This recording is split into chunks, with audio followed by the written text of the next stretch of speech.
నార్మల్గా ఉండాలంటే. రక్తపోటును నిర్లక్ష్యం చేస్తే ఆ ప్రభావం శరీరంలో అన్ని అవయవాలపై పడుతుంది. రక్తపోటును అదుపులో ఉంచడానికి ఆహార నియమాలు మాత్రమే కాదు, క్రమంగా వ్యాయామాలు చేయాలని అంటున్నారు నిపుణులు.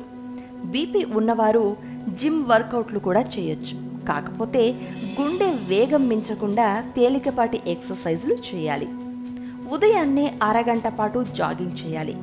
వేగంగా కాకుండా కాస్త నెమ్మదిగా పరిగెత్తాలి. ఎగదమ్ము వచ్చినప్పుడు కాసేపు విశ్రాంతి తీసుకోవాలి. స్విమ్మింగ్ బీపీని త్వరగా అదుపులోకి తెస్తుంది. తరచూ ఈత కొట్టడం వల్ల రక్తపోటు సమస్య తగ్గడంతో పాటు కండరాలు బలంగా తయారవుతాయి. జంపింగ్ రోప్, సైక్లింగ్ వంటి కార్డియో ఎక్సర్సైజులు, ఏరోబిక్స్ చేయడం వల్ల గుండె పనితీరు మెరుగుపడుతుంది. ఫలితంగా రక్త ప్రసరణ సజావుగా సాగి బీపీ కంట్రోల్ అవుతుంది. కండరాలు బలంగా ఉండడానికి డంబెల్స్తో కసరత్తులు చేయవచ్చు. అయితే ట్రైనర్ పర్యవేక్షణలో చేయడం మంచిది. వీటి వల్ల శరీరంలోని క్యాలరీలు ఎక్కువగా బర్న్ అవుతాయి. ఫ్యాట్ కరిగిపోవడం వల్ల బీపీ నార్మల్గా ఉంటుంది.